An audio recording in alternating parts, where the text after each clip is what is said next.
Hello everybody, welcome to History Hit. I'm James, and last month I made a video titled The Vikings Explained, which does pretty much what it says in the title. But since then, I've been reading your comments intently, and let's just say some are more constructive than others. Thanks to I Am God 6464 for that one. But reading through them all, I thought I'd make another video on some of the more pervasive Viking myths, responding to comments as I go, but also bringing in expert opinion from across the History Hit podcast network. So here we go. Here are 10 big myths about the Vikings. They wore horned helmets. No.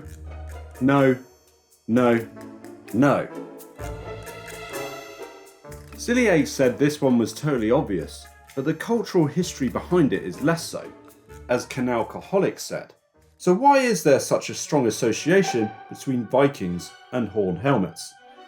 The whole thing was made up in German opera in 1876.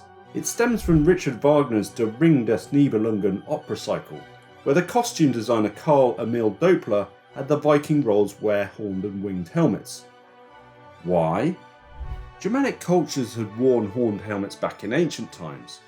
Meanwhile, the Germans, a new nation in 1870, were rather intrigued by the Vikings. The opera was playing on growing nationalist sentiment at the time by blending Scandinavian and German history.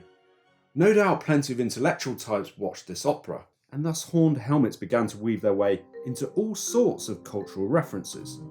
Late 19th century illustrations of Vikings almost always have them wearing horned or winged helmets. It's nonsense. There is no archaeological record of Vikings ever wearing horned helmets.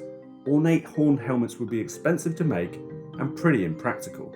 Depictions of Vikings from the period show them, like pretty much everyone else, to be wearing simple iron or leather helmets. Like this one. Ragnar Lodbrok was a real person. Someone with an impossible to pronounce name said they'd like to see a full video on Ragnar Lodbrok. We'll see how this one does, but in the meantime we've got a full podcast episode on Gone Medieval you can listen to. Check out the link in the description. That said, the main character in the TV show Vikings probably wasn't a real person. Is that a controversial opinion? Not really. You see, superheroes crop up in many different historical cultures. In Greece it's Odysseus, amongst many others. The Romans had Aeneas, Beowulf for Anglo-Saxons, and King Arthur was claimed by the Welsh and the English in the Middle Ages. But these people aren't real. They're characters in literature, and it's likely that Ragnar Lodbrok is much the same. Viking mythology expert Caroline Larrington went on the Gone Medieval podcast for this. What we do know is that the sons who are attributed to him were definitely real people. And they're referred to across chronicles and in sagas as well as the sons of Ragnar Lodbrok. So they're real, all right. But the problem with our actual Ragnar is that he turns up in a whole range of sources, some of which are clearly fictional sources. I think the ones where he kills a dragon, we have to conclude that maybe that didn't really happen. But he's also identifiable with a figure who was a kind of sub-king in Sweden, and he turns up in some Swedish traditions. He's also a king of Denmark in Danish traditions, but more likely he's identified with a range of known Vikings called something like Reginherus or Ragnar, who operates in various locations. So Ragnar may be based on a chieftain who besieged Paris in 845 called Reginherus, but little is known about this guy in reality. The historical basis of Ragnar Lodbrok is likely constructed from a variety of people through oral tradition, and then embellished with some fantasy elements. Remember, don't let the truth get in the way of a good story. It all began in 793. Viking lore mentioned that the Viking Age didn't really begin in 793. And they're right. The years 793 to 1066 are how many historians define the Viking era in England. 793 is the year of the Viking attack on Lindisfarne in the Kingdom of Northumbria, but that actually wasn't the first Viking attack on Europe, or even England. The important bit is that the attack desecrated a major religious site, which had some rather powerful links. The cleric Alcuin of York hailed from Northumbria, and by 793 he was a teacher at the court of the Emperor Charlemagne, who was the most powerful man in Europe. When Alcuin heard about the attack, he was shocked that pagan invaders could turn up from nowhere, enslave or kill peaceful monks, and loot all the gold and silver they could find was not okay, and he sent a series of letters and wrote a poem about it. He also partially blamed the monks themselves for the way of wearing of the hair. His final piece of advice for how to avoid future Viking attacks said, "Consider carefully, brothers, and examine diligently, lest perchance this unaccustomed and unheard of evil was merited by some unheard of evil practice. Consider the dress, the way of wearing the hair, the luxurious habits of the princes and people." Apparently, they had it coming for them. But really there had been earlier Viking attacks. The first recorded Viking raid in England was in 789 in Portland, Wessex, where a royal reeve or sheriff and his retinue were murdered. There were probably earlier unrecorded raids in England too. The Viking Age, if we can call it that at all, was more a gradual process of Scandinavian migration and expeditions rather than having a moment where things suddenly became more violent.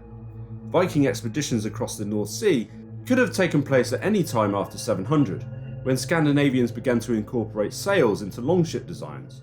They may have headed to Europe on trading missions, and then seen the opportunity to raid largely undefended coastline settlements.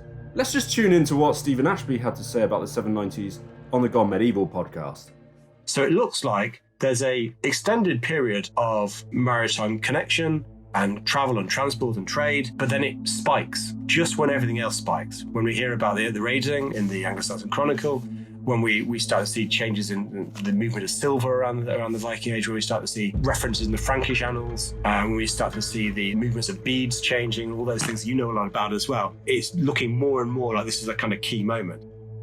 After the attack on Lindisfarne, Viking raids on England did become more frequent, but an attempted Viking conquest didn't happen until 865, when the largely Danish Great Heathen Army invaded. In the Frankish kingdoms, there was a Viking attack in 799, but raids became more regular and organised during the 830s. Vikings settled in both countries around the turn of the 10th century. As even Carson 6838 said, it didn't really end in 1066 either. That's marked as the end of the Viking Age in England because Harald Hardrada led the last serious Scandinavian invasion that year, but he was defeated and killed at the Battle of Stamford Bridge. There were Viking attempts and raids on England after this point, but after the Norman conquest, which happened only a few weeks after Stamford Bridge, the threat gradually faded away. It took place in the Dark Ages. How do you annoy a medievalist? You talk about the Dark Ages. That's not even a joke. Historians don't like this phrase. It was coined by the Italian Renaissance scholar Petrarch in the 14th century and referred to the lack of source material and literature since the fall of the Roman Empire in the 5th century. It's fair to say there's not a huge amount of contemporary written sources about the Viking Age, or indeed the early Middle Ages, compared to other periods. Much of what historians can gather about the Vikings comes from the later medieval sagas, which were largely written centuries after the Viking Age. To add to their potential unreliability, they were also written in Iceland, which is some distance away from mainland Scandinavia. The term Dark Ages had a bit of a revival in the Enlightenment era, and the label was stuck to the early Middle Ages, which includes the Viking Age. Meanwhile, the term also took on a new meaning, referring to economic and scientific regression, and an age of lawless violence. The age of barbarian invasion as the Roman Empire fell would not have been ideal. Europe was not always peaceful during Roman times, often because of civil war, but after Rome collapsed in the 5th century, there was a period of chaos between fractious barbarian kingdoms. The lack of Roman law and authority led to economic backwardness. Let's remember that Rome ruled most of Europe for half a millennium, and the development of Roman government went back another 500 years at least.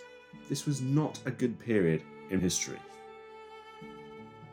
But one period we could attribute to being a dark age is the mid-6th century, a century after Rome's collapse.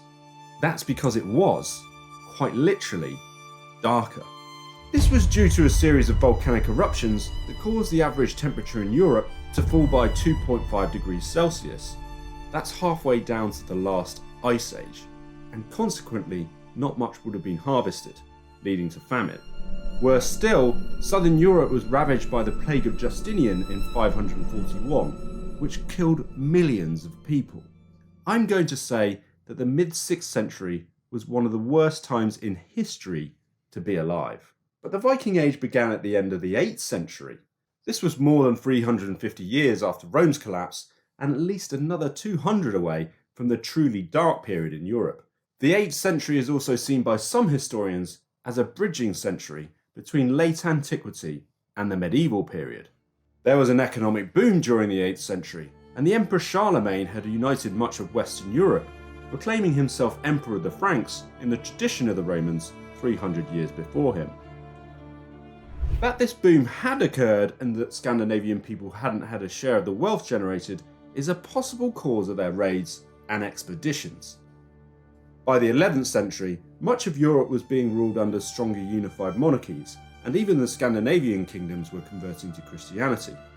While there were significant Viking invasions in the 11th century, particularly in England, these were more wars of conquest than the raiding that marked the 8th and 9th century.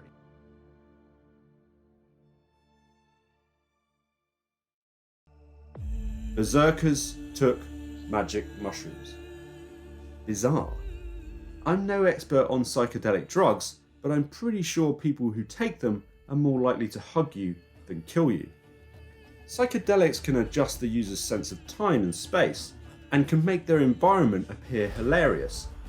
So essentially the exact opposite of what you'd need to go berserk and then actually be able to fight.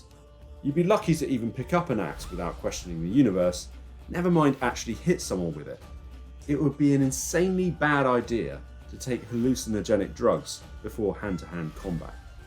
Meanwhile, Roderick Dale had this to say.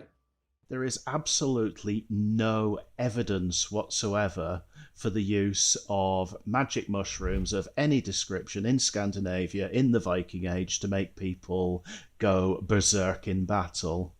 There we go. This myth seems to have been developed in fairly recent times. It's the Swedish theologian Samuel Erdman in 1784 suggested, based on his knowledge of Siberian shamanism, that they used Amanita muscaria, the fly agaric mushroom, which is that famous red and white topped one that everybody has seen and everybody knows, to actually go berserk.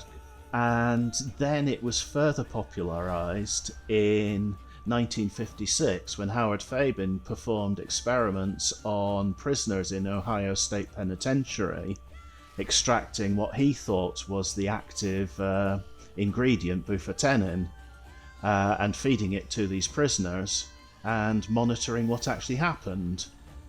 And he concluded that it matched the symptoms that he understood from Old Norse literature. Meanwhile, the whole concept of berserkers is deeply mysterious. That Vikings went berserk, to the English meaning, in battle, is a modern misconception. Berserker means bearskin in Old Norse, and could relate to some warriors wearing bearskins, or it could relate to the North European bear cult. Accounts of these warriors are found in the Viking sagas, and perhaps our best idea is that they were champions. So berserkers didn't actually go berserk, and they certainly didn't take magic mushrooms to do so. There was one Viking empire. I remember in Civilization 3 you could play as the Vikings, a militaristic civilization with a berserker as a special land unit. Meanwhile, you can also play as the Vikings on Age of Empires 2. Two classic historical games right there. These examples suggested that there was one united Viking empire that lorded over the rest of Europe from the north. But there wasn't. Denmark had established its monarchy in the 8th century, but it took Norway another 100 years to unify, and Sweden didn't become one kingdom until the 11th century. Most of this period was marked by weak government and fractious tribes. Here's Caroline Larrington again. Maybe in a kind of symbolic way, the emerging, it would be hard to say it's the Viking Empire, because nobody, I think, would really admit the claim that there was a Viking Empire, but at least Viking sphere of influence, starting in Scandinavia and then radiating outwards to the very north of Scandinavia and then out to Normandy, across to Ireland, and taking the British Isles as well. Norway, Denmark and England were unified under the North Sea Empire of Canute the Great in the mid-11th century, but this didn't last particularly long, and it didn't include Swedish territory. The Norwegian Harald Hardrada later tried to revive this by invading Denmark, but while he claimed the throne, he never achieved it. He also tried and failed to win the English throne in 1066. The three Scandinavian kingdoms did eventually unify under one monarch, with the later Kalmar Union, but this occurred in 1397 and was dissolved by 1523. This was well after the Viking era. They called themselves Vikings. Let's just start with the very definition of Vikings. Two Norsemen are in a mead hall. They talk about that one time one of them went Viking, but they don't call each other Vikings. They might say one of them is a Vikinger. Let's break this down. The origins of these words are all a bit obscure. In Old Norse, a Vikinger refers to someone who went on expeditions, and usually abroad. The word Viking refers to an activity related to expeditions, but it's not a verb. A few comments also made the point that the word Vik means cove in Old Norse and bay in Norwegian, so the word Viking could come from that. In English, this means you can't Viking in the same way you can cook, which is a verb. Someone can go Viking just as they can play football. So Viking was originally a noun. Vikinger is a person, which is also a noun. It's only in the later medieval sagas that the word Viking became related to the darker aspects of expeditions such as raiding and piracy. All this etymology relating to a tricky period in recorded history is hard to get right. Some Scandinavians during the Viking Age would have used these words, but they wouldn't have commonly defined themselves as that. Like many historical labels, the word Viking made a distinct comeback in English during the 19th century and has basically stuck to define Scandinavian people from roughly the years 750 to 1100. There are some references to Vikings in contemporary sources, but Christians often refer to Scandinavian invaders as heathens or pagans, but also as Norse, so speakers of the Old Norse language. There wasn't much sense of national identity in the early medieval period. A nationality was primarily a language, and as I said earlier, the kingdoms of Norway and Sweden only developed in the late 9th century. Scandinavian people would have probably referred to their family name or local area. They would not have called themselves Vikings very often, if at all. They were all raiders. Raiding, pillaging, bloodthirsty, horned helmet wearing Vikings. I've already debunked one of these, but it's hard for Vikings to shake their violent reputation. That's because they were violent. Jumping off longboats to enslave people and steal loot was a preferred tactic to begin with. By the mid-9th century, Scandinavian warbands were overwintering in England and laying siege to French cities. Frankish and Anglo-Saxon kings often paid them off with silver. But to say Vikings were all raiders rather misses their wider impact. First of all, due to a major maritime innovation, longships, they were able to sail west across the Atlantic and colonise Iceland, Greenland, and they reached North America. How they got so far before the invention of early modern navigation instruments or even maps is something of a mystery. But early medieval Scandinavians were extraordinary explorers. Taking their longships south, they also set up trading colonies in Spain, Sicily, and North Africa, which doesn't sound much like the behaviour of raiders from the north. The trading networks established helped rejuvenate the European economy. To the west of Scandinavia, there were a lot of violent raids, and England was conquered by the Danes in the 11th century. In the east, there was certainly violence too, and a lot of human trafficking, but the trade networks from Sweden ran down into the Abbasid Caliphate, Vikings could take their boats down the huge river of Eastern Europe and reach Constantinople. These trade networks are illustrated through Islamic coins being found in England, while Viking grave goods suggest there was a market for exotic ornaments. A couple of generations ago, people were generally doubting that Scandinavians were particularly interested in commerce and trade, and that was fair enough with the data sets at the time. But now with the excavation of sites like a Cowplang or a Bjerka in Sweden or a Hedeby, you've finally got evidence for very long-term, sophisticated, planned sites that look like they're essentially designed to get all the best trade items of a region or coming down these trade routes. There have been more Viking archaeological discoveries to the east of Scandinavia than in the west.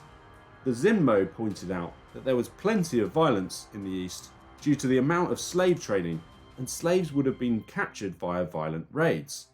That's right, but I would say Viking activity in the east was more about trade than it was about warfare. Women warriors were commonplace. Women fighting alongside men makes for an interesting romantic and modern plotline. Given this has been most unusual for the vast majority of recorded history, it seems rather odd that this would happen in a period with few written sources. Women warriors in the Viking Age have some basis in myth. For instance, the Valkyries were a mysterious group of female spirits choosing who died and where they go in the afterlife. But they were not warriors, and they weren't specifically involved in fighting. Let's also remember that they were mythical. Shield maidens appear in the Viking sagas, but Scandinavian sagas referring to Brunhilde or Hervor, two of the most famous warrior women, were written almost 1,000 years after they were set, and they were Germanic superhero characters with the historical reality remaining obscure. Back to reality. Viking women would have accompanied men on longships for long expeditions. For the Lindisfarne raid in 793, probably not, but for the overwintering Great Heathen Army in 865, this is more likely. This is because women of the time would have kept the warriors company, but also provided important logistical support like making food and clothing. A woman's role in Viking society was focused on the farm, and clothing the family would have taken an immense amount of time. Here's Johanna Katrin Fredriksdottir on the Gone Medieval podcast about that. Well, we think that it was mainly women who did the textile work, although obviously you can't say it was extremely strictly gender split, but the grave goods, women tend to be buried with textile equipment, and not a lot of male skeletons have been found with textile equipment, so we're fairly certain that it was mainly a women's preoccupation. Just the job of keeping yourself and your family clothed, that was just an endless job, I think, because making, a shirt or a garment took weeks from the beginning. So you've got a sheep or you've got a field of flax, and you have to get the wool off the sheep or the fibers out of the flax, and then there's just this extremely labor-intensive process, spinning everything and cleaning it and so on, and preparing the loom. And very, very skilled work. And then you set about weaving, and eventually, after many, many weeks of weaving, you have enough fabric for a garment that you then cut and sew. And so imagine a household of 10 people. This is just endless, endless work. And then in the Viking Age, you suddenly get all this expansion and many, many more ships being built and going out. And so you need sails for the ships because they're not going to go very far without sails. Someone has to do these tasks, and in medieval societies across Europe, similar things happened. Men were predominantly peasant labourers, or warriors, or both, while women would normally pick up the tasks at home. This myth has been particularly engrossed by the Vikings series, where Ragnar's wife, Lagartha, is a warrior and leads companies of women into battle. It's not impossible to think this could have happened occasionally, but it being commonplace is extremely unlikely, because it doesn't match the gender norms and traditions of the medieval era. Making clothes for the family is clearly valuable, but it's not a power play, and it doesn't make for great Viking TV. Archaeologists have found some Viking women buried next to weapons, but this could be for all sorts of reasons. Being buried with weapons does not make you a warrior without further evidence. Leif Erikson landed in America. There's a national day for Leif Erikson observed each year on the 9th of October in the USA and parts of Canada. This marks the landing of Erikson in Newfoundland, so he is considered the first European to set foot in America. But there's a problem. Erikson was a character in the sagas. It is written in the saga of Eric the Red that Erikson was blown off course when trying to reach Greenland and reached Vinland, which is now Newfoundland. This happened in the autumn of somewhere near the year 1000, so it's unlikely to be exactly October the 9th. We're not even sure what year it was. A Viking site was found in the 1960s by two Norwegian explorers, the Ingstats, at Lanso Meadows. They semi-excavated 3 longhouses and 3 storage huts. Then came the idea that this was where Erikson landed. Maybe, but unlikely. There probably were other trading posts on the eastern seaboard as well, we just haven't found them yet.